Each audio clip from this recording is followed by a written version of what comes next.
Leave my lobby immediately. These words reverberated through the grand marble halls of New York's Prestige Palace Hotel, aimed at a woman who had just endured a 6-hour flight from San Francisco for a critical board meeting.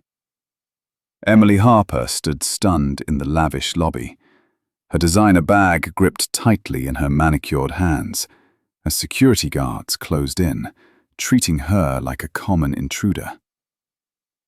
What unfolded next would lay bare a shocking flaw in America's luxury hospitality industry, igniting a revolution. Because in just 9 minutes, this rejected guest would reveal herself as the CEO and majority owner of the very hotel trying to expel her. What would you do if you were ousted from the company you built? The irony was poised to become epic. The shame was about to turn into justice. But first, let's rewind to where it all started. 7:43 p.m. on a Tuesday evening that would alter everything. They had no clue who they were facing. Emily Harper arrived at the Prestige Palace with one clear aim: check into the presidential suite she'd booked for the next day's urgent board meeting. The red-eye flight from San Francisco left her less polished than usual. Jeans, a simple blazer, her natural hair tied back in a messy bun. She chose comfort over corporate polish, a choice that would cost her more than she ever imagined.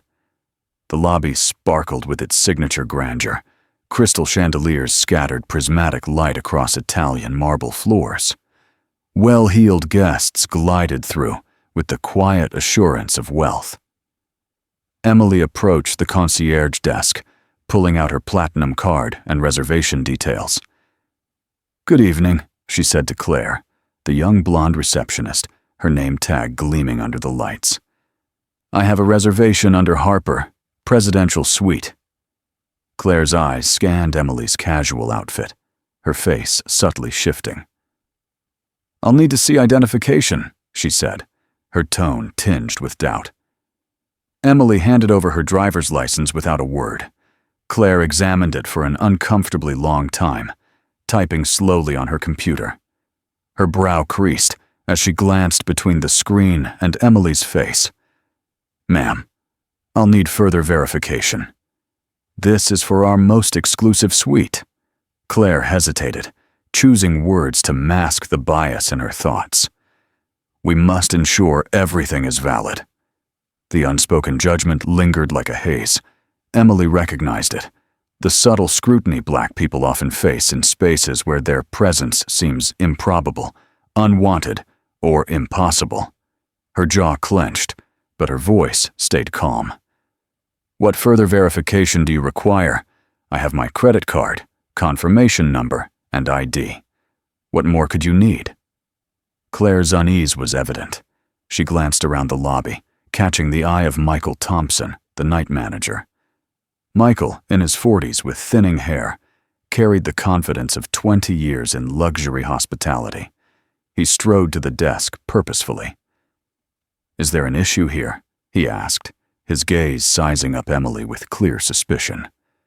"This guest is attempting to check into the presidential suite," Claire said, relief in her voice at having support. "But I can't verify the reservation." Michael reviewed Emily's ID, then looked at her again. His face hardened. "Ma'am, please step aside. This reservation doesn't seem valid, and frankly, you don't look like our typical presidential suite guest." The words struck like a blow. Around them, other guests noticed the scene. Phones emerged discreetly, possibly recording.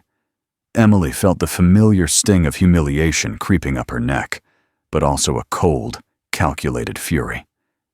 "I assure you, the reservation is entirely valid," Emily said, her voice dangerously soft. "I want to speak to your general manager now." Michael scoffed. "Mr. Davis doesn't meet with guests unless they're, well, actual guests. Leave now, or we'll call security." She faced a choice: back down or push back. Michael didn't know he'd just made the worst mistake of his career. Emily Harper wasn't just a guest at the Prestige Palace. She owned it.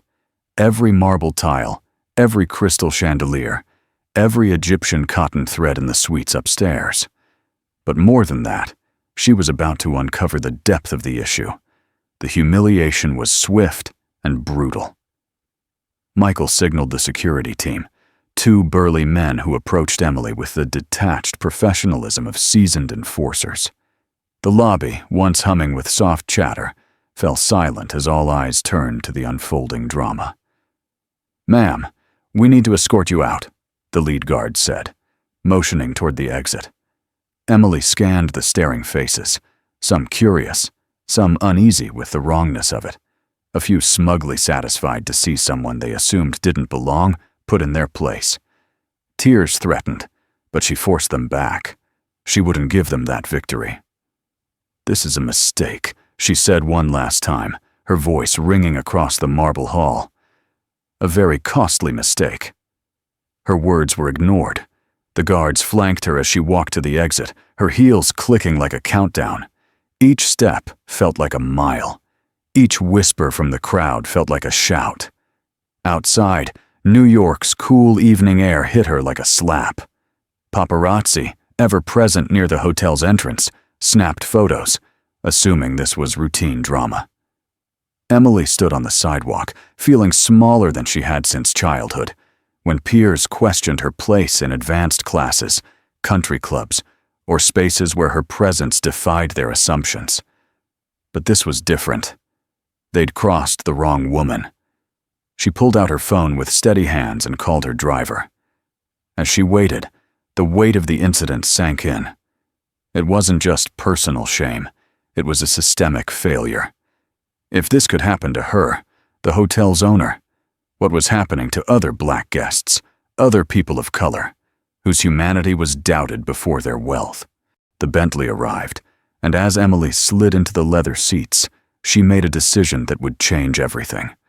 Her assistant later called the phone call she received the most chilling of her career, not because Emily yelled or threatened, but because her voice held the icy precision of someone declaring war.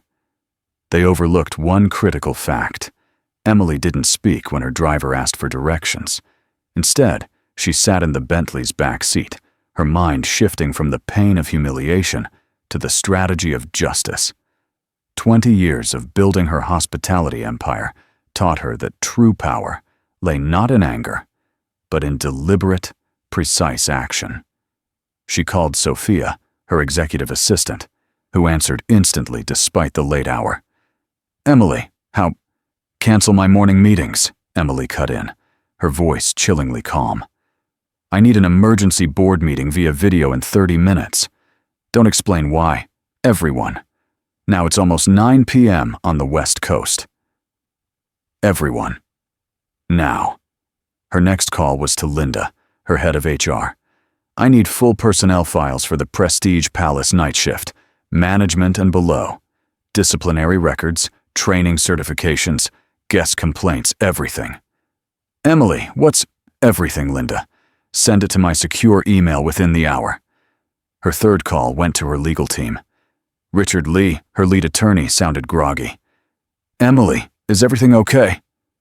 "Define okay," she said with bitter humor. "Research discrimination lawsuits in hospitality, precedents, settlements, criminal charges. And Richard, prepare papers for individual lawsuits against employees. I want to know what happens when staff violate anti-discrimination policies so blatantly it harms the company's reputation." By the time the Bentley reached her Manhattan penthouse, Emily had made 7 strategic calls, each building towards something that would make the lobby incident seem trivial. She wasn't after revenge, she sought accountability. The distinction would matter in the hours ahead. One call would shift everything. The first domino fell at 9:47 p.m. when Emily dialed William Davis, the Prestige Palace's general manager. William answered on the 4th ring, his voice exuding the casual confidence of a man unaware he was about to face his worst professional moment.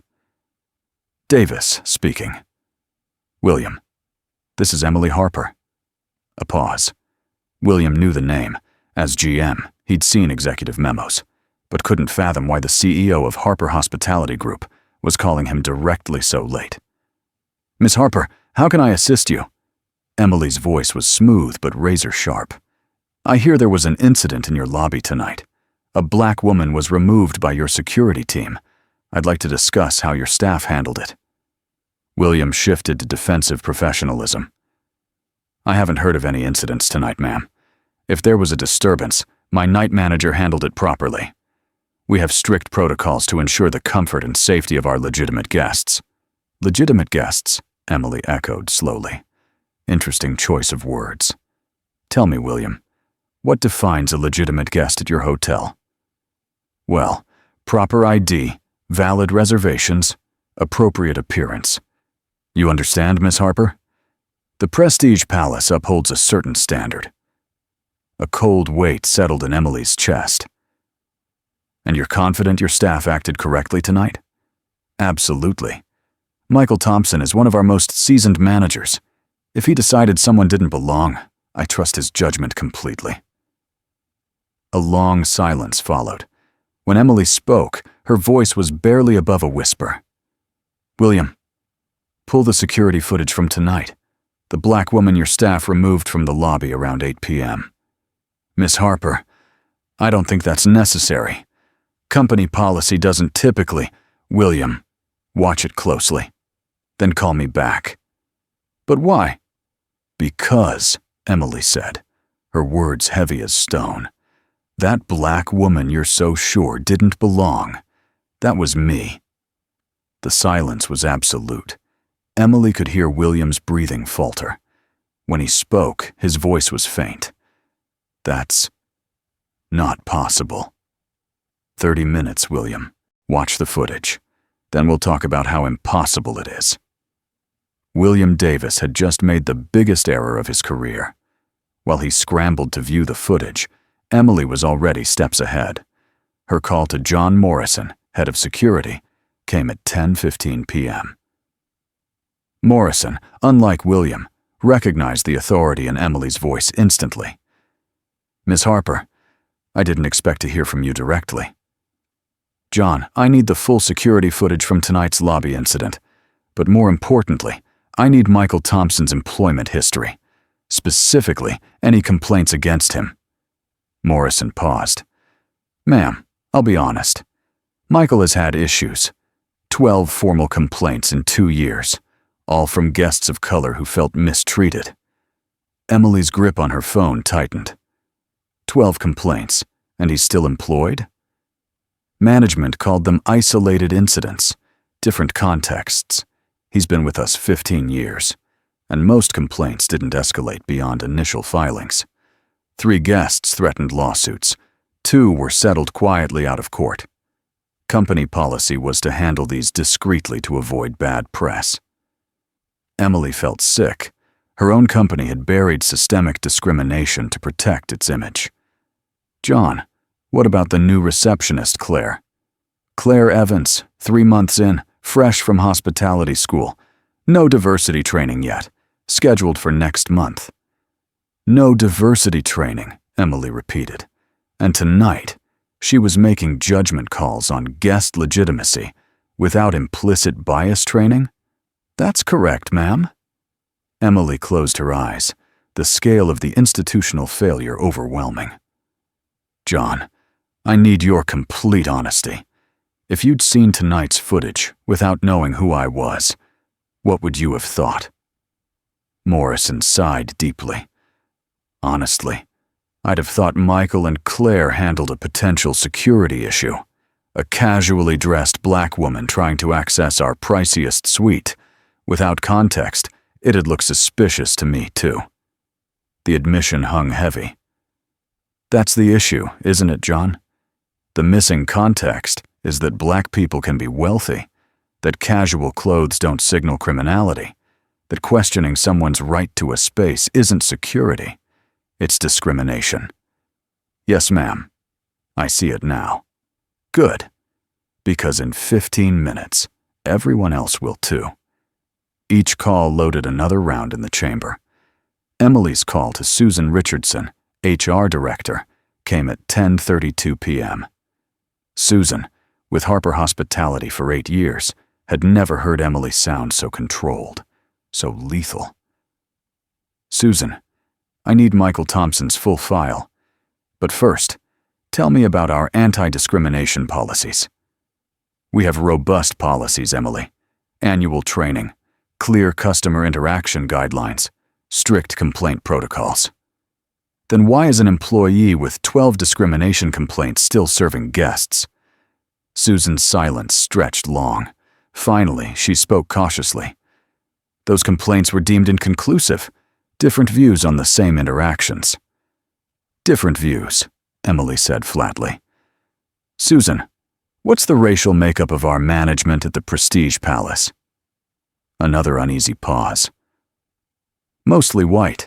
Our diversity initiatives are ongoing, but the industry has historically." "And our diversity training? How often does it happen?" "Yearly for management, twice yearly for frontline staff. Those scheduling issues have—" Emily's anger sharpened into focus. "Scheduling issues. So, we have a mostly white management team, minimal diversity training, and a pattern of discrimination complaints we dismissed as inconclusive." "Emily, when you phrase it like—" "I'm not phrasing anything, Susan. I'm stating facts. Tonight, that system failed so spectacularly that your CEO, a black woman who owns this company, was forcibly removed from her own hotel by security." Susan gasped audibly. "My God, Emily, that was you." "It was me. Now prepare termination packages for Michael Thompson, Claire Evans, and William Davis, effective immediately. No severance beyond legal requirements. And Susan, document everything.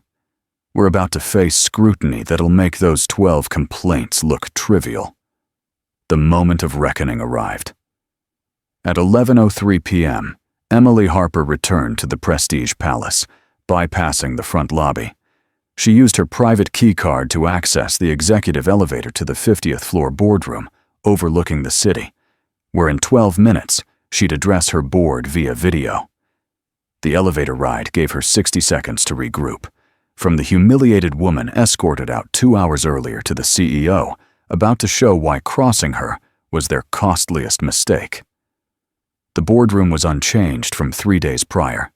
Polished mahogany table, floor-to-ceiling windows framing New York's dazzling skyline, and a screen soon to show 7 board members facing the company's most dramatic personnel action. At 11:15 p.m., the screen lit up, revealing 7 faces pulled from their evenings, expecting a financial crisis. Emily had built Harper Hospitality from scratch, earning their implicit trust. That trust was about to be tested. "Good evening, everyone," Emily began, her voice commanding as the architect of an empire. "Thank you for joining on short notice. We have a situation requiring immediate board approval for personnel actions." Chairman Robert Collins cut in. "It's nearly midnight here. What could possibly—" "The situation," Emily interrupted, "where your CEO was forcibly removed from her own hotel by security because staff assumed a black woman couldn't be a legitimate guest." The silence was deafening. 7 seasoned business leaders, veterans of corporate crises, sat stunned as the implications hit. Board member Patricia Lynn recovered first. "Emily, are you saying you were discriminated against at the Prestige Palace tonight?" "I'm saying systemic failures in our hiring, training, and oversight allowed staff to remove the majority shareholder based solely on racial profiling." Emily's voice was steady, but the steel beneath was clear. "We also have evidence of 12 mishandled complaints against 1 employee, inadequate diversity training, and a management structure that enabled this." Robert Collins leaned forward. "What do you need from the board?" "Approval for immediate termination of 4 employees, suspension of current management pending investigation, emergency diversity training, and external legal counsel to explore criminal charges for civil rights violations." "Criminal charges?" James Carter looked shocked. "Emily, Isn't that extreme? Emily's smile was razor sharp. James, when employees of a public venue remove a customer based on race, that's a federal civil rights violation. When they cost this company millions in bad press and legal risk, that's corporate negligence. She clicked a remote, and the screen switched to lobby security footage. I'm showing you what happened tonight, then decide if my response is extreme. The footage played with brutal clarity. Despite grainy cameras, Emily's humiliation was vivid. Skeptical glances, dismissive gestures, security guards' strategic positioning, the walk of shame past staring guests. When it ended, the board's silence was profound. "My God," Sarah Martinez whispered. "Emily, I'm so sorry." "Sorry doesn't fix this," Emily said. "Accountability does." Michael Thompson has 12 documented discrimination complaints swept under the rug. Claire Evans was placed in a customer-facing role without diversity training. William Davis spent 30 minutes defending their actions even after I told him who I was. Robert Collins cleared his throat. "What's your recommended action?" "Immediate termination of Michael Thompson, Claire Evans, and William Davis. Mandatory diversity training for all staff within 30 days. External audit of all guest complaints from the past 5 years, and personal lawsuits against the terminated employees for reputational damage and defamation." "Personal lawsuits?" Patricia Lynn looked wary. "Emily, that feels vindictive." Emily's expression held firm. "Patricia, every employee signs an agreement that their actions reflect on the company. Tonight's incident will spark negative media, potential boycotts, and legal liability. Their discriminatory actions will cost millions. If they choose behavior that harms the company, they can be held personally liable." Board member Michael Torres, silent until now, spoke up. "The legal risk alone demands immediate action. Without a strong response, we face federal probes, civil rights lawsuits, and maybe criminal charges." "Exactly," Emily said. "This isn't revenge. It's risk management, long overdue." Robert Collins called for a vote. All in favor of CEO Harper's personnel actions. 7 hands rose together. "Motion carries unanimously," Collins said. "Emily, you have full board support for immediate action." Emily nodded. "Thank you." John Morrison, head of security, is outside. He'll escort the terminated employees out tonight. New management will be in place by morning. As the call ended, Emily stood at the table's head, gazing at the city lights. In under 4 hours, she'd gone from humiliated victim to corporate enforcer. But the real work was just beginning. Justice was swift, but its impact would endure. The next 6 months played out like a meticulously planned symphony of accountability. Emily hadn't underestimated the legal fallout or the media storm. Within 48 hours, the leaked security footage went viral, amassing millions of views and trending hashtags for weeks. Michael Thompson's firing was only the start of his woes. Emily's legal team filed lawsuits against him, William Davis, and the hotel's parent company for civil rights violations, defamation, and emotional distress. Discovery uncovered Thompson's deeper history: texts mocking guests of color, racist social media posts, and colleagues' accounts of his discriminatory patterns. The first court hearing came on a chilly February morning. Emily sat in the plaintiff's section, dressed in a navy suit worth more than Thompson's monthly salary. Across the aisle, Thompson looked broken.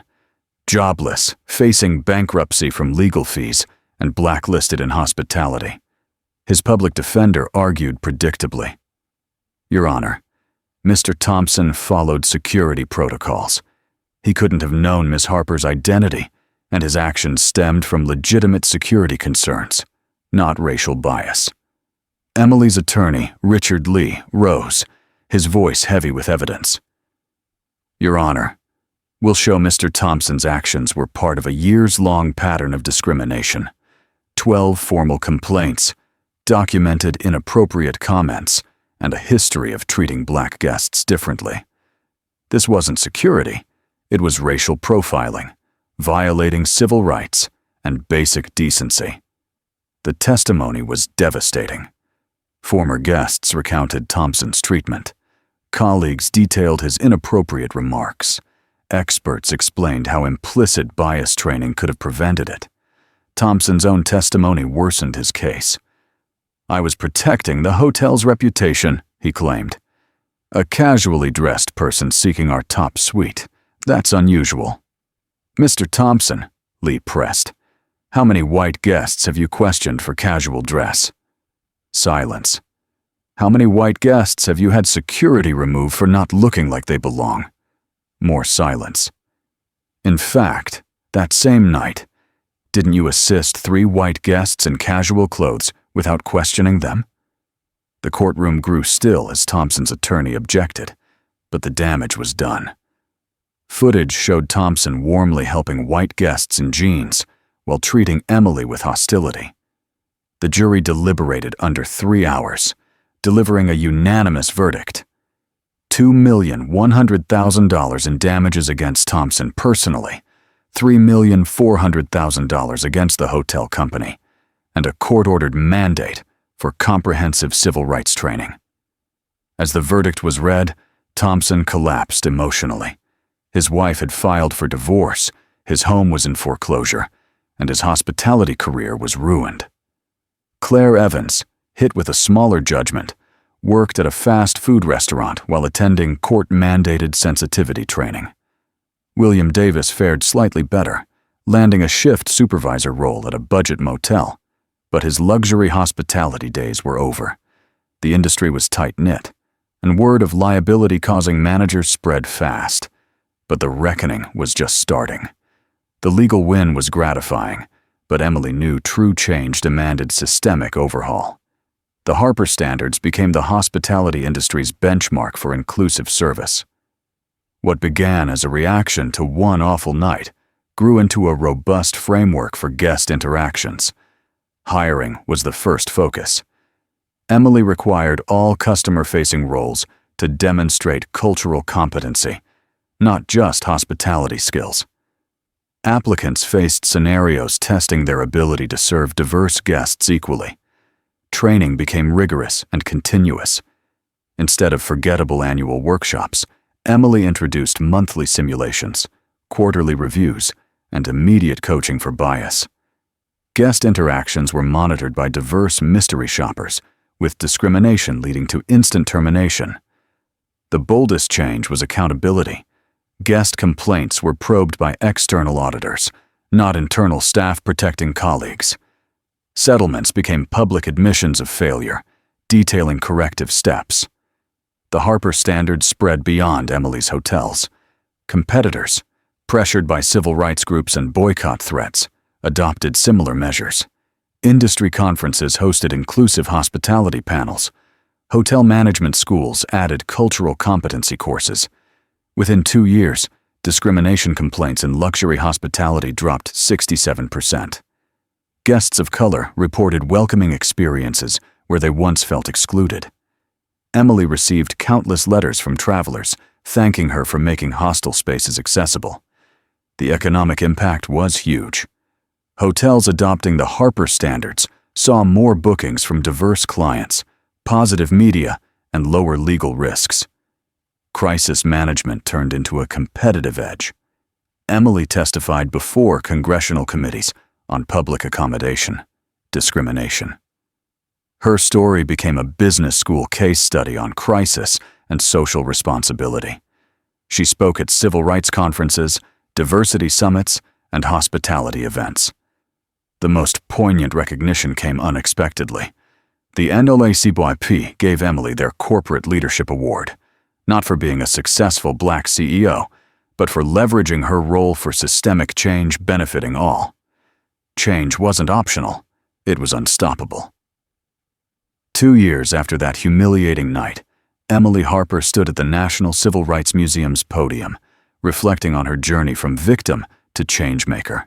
The audience, civil rights leaders, hospitality executives, young professionals, expected tales of triumph. Instead, she spoke of systems. That night at the Prestige Palace wasn't about bad people making bad choices, she began. It was about systems built to exclude, policies shielding institutions over people, and training treating discrimination as a PR issue, not a moral crisis. She paused, facing a crowd reflecting every struggle and victory in the fight for equality. I had advantages those employees couldn't foresee: wealth, lawyers, media, corporate power. But what about others facing the same treatment without those tools? The families turned away from hotels, the travelers shamed in lobbies, the young people taught they don't belong in spaces they've earned. The audience hung on her words. Discrimination isn't just wrong because it hurts. It does. It's wrong because it's economically foolish, morally bankrupt, and strategically short-sighted. Excluding people based on assumed worth costs us their talent, money, perspectives, contributions. Emily's voice grew stronger, fueled by purpose born of pain. In that lobby, as guards approached me like a threat, I learned dignity isn't given or taken. It's carried within and extended to others, no matter how they treat you. Her smile softened her corporate demeanor. I didn't fire those employees for revenge. I fired them because their actions clashed with an organization serving the public. Accountability isn't vindictiveness. Justice isn't retaliation. One builds better systems.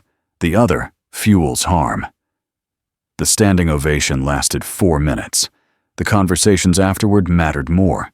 Young professionals sharing stories, executives pledging policy shifts, activists exploring collaborations. That night, Emily returned to the Prestige Palace. She still owned it, but it felt different. The staff was more diverse, training more thorough, guest experiences more inclusive. The lobby where she'd been shamed now bore a plaque. In recognition of our commitment to serving all guests with dignity and respect. The plaque wasn't the point. The real victory was the black family checking in smoothly, the elderly Hispanic woman receiving stellar service, the young Muslim man in traditional attire greeted warmly. Respect isn't earned. It's a right. Walking through her hotel, Emily thought of the girl she'd been, told she didn't belong in advanced classes, elite clubs, or leadership roles. That girl would marvel at what's possible when you reject others' limits on your worth. She also thought of Michael Thompson, jobless, grappling with his choices' consequences. Claire Evans, working through community college, learning to see her biases. William Davis, rebuilding a career while facing his leadership failures. Their suffering brought no joy. Emily learned true power wasn't in destroying wrongdoers, but in building systems where such wrongs were impossible. The hospitality industry was transformed. Other sectors noticed, adopting Harper-like standards. Universities updated curricula. Corporations revised policies. A new generation entered the workforce expecting inclusion and respect. Change came. One policy, one training, one workplace at a time. Emily's phone buzzed with a text from her assistant. Confirmed. Keynote speaker at the International Hospitality Inclusion Summit next month, expecting 10,000 attendees. She smiled, recalling the woman on a New York sidewalk 2 years ago, feeling small. That woman chose to transform humiliation into opportunity. Can one call change everything? The question lingered as she headed to the elevator for the penthouse suite, once denied to her. Now, she wasn't just a guest or owner, but a leader, proving individual actions, amplified by strategy and effort, could reshape industries. Tomorrow, she'd fly to Chicago for a speech, then Los Angeles for a board meeting, then Atlanta for a corporate responsibility conference. Her schedule brimmed with chances to share her lessons. Discrimination is a business liability. Inclusion is smart, not just right. Change happens when power is used responsibly. The elevator doors closed, and Emily saw her reflection, Successful, confident, at peace with her path, from victim to catalyst, from humiliation to transformation, from systemic discrimination to systemic solutions. Above all, she learned justice and revenge differ. Justice builds bridges, revenge builds walls. Justice opens opportunities. Revenge perpetuates harm. Justice transforms systems. Revenge shifts power in broken ones. As the elevator climbed, Emily Harper smiled. She'd kept her promise to herself and those who felt unwelcome in earned spaces. The work wasn't done. It never would be. But it was undeniably, measurably better. That, she thought, was worth every moment of that awful night when guards escorted her from her own hotel. In a world that tries to shrink you, standing tall is revolutionary. The next morning, Emily woke to news that 3 major hotel chains adopted the Harper standards. Her phone overflowed with interview requests, speaking invites, and messages from travelers sharing positive hotel experiences thanks to her policies. She dressed in the same Armani suit from that night, now a symbol, not of defense against judgment, but of justice, not of protection from bias, but of preparation for change. Walking through the Prestige Palace lobby one last time before the airport, Emily saw a young black woman checking in. The exchange was seamless, professional, respectful, how it should be, but wasn't always. The woman caught her eye and smiled. "Are you Emily Harper?" Emily nodded. "I just wanted to say thank you. I travel for work, and hotels were tough for me, but not anymore. You changed everything." Tears pricked Emily's eyes. "I refuse to accept discrimination as inevitable. But you, traveling, claiming your space, that makes the change real." Heading to her car, Emily reflected on that night's ripples. Michael Thompson lost his job, but hundreds of workers got better training. William Davis lost his career path, but thousands of guests received better service. Claire Evans faced consequences, but a generation of hospitality workers learned to serve all equally. The driver opened the car door. "Airport, Miss Harper." "Airport," she confirmed. "Take the long way. I want to see the city." As the Bentley wove through New York traffic, Emily Harper, CEO, majority shareholder, accidental civil rights pioneer, settled back, watching the city awaken. In those buildings, people prepared for work, ready to serve, deciding how to treat others. Some would err, but more would choose right, not because they were better, but because they worked in better systems. Systems Emily built from her humiliation's ashes. Where are you watching from? Share this story if you believe in justice. The car merged onto the highway to JFK, carrying Emily to her next speech, her next chance to share the lesson learned on the Prestige Palace's marble floors. Dignity isn't negotiable, respect isn't optional, and change is possible when you reject the unacceptable. Behind them, the Prestige Palace stood tall in the New York sky, its windows gleaming like a beacon. Inside, guests of all backgrounds were served equally. Employees worked in a humane environment, and managers led with accountability, not assumptions. It wasn't perfect. It never would be. But it was profoundly, measurably better. And sometimes, Emily thought, as the city faded, better was enough to change the world.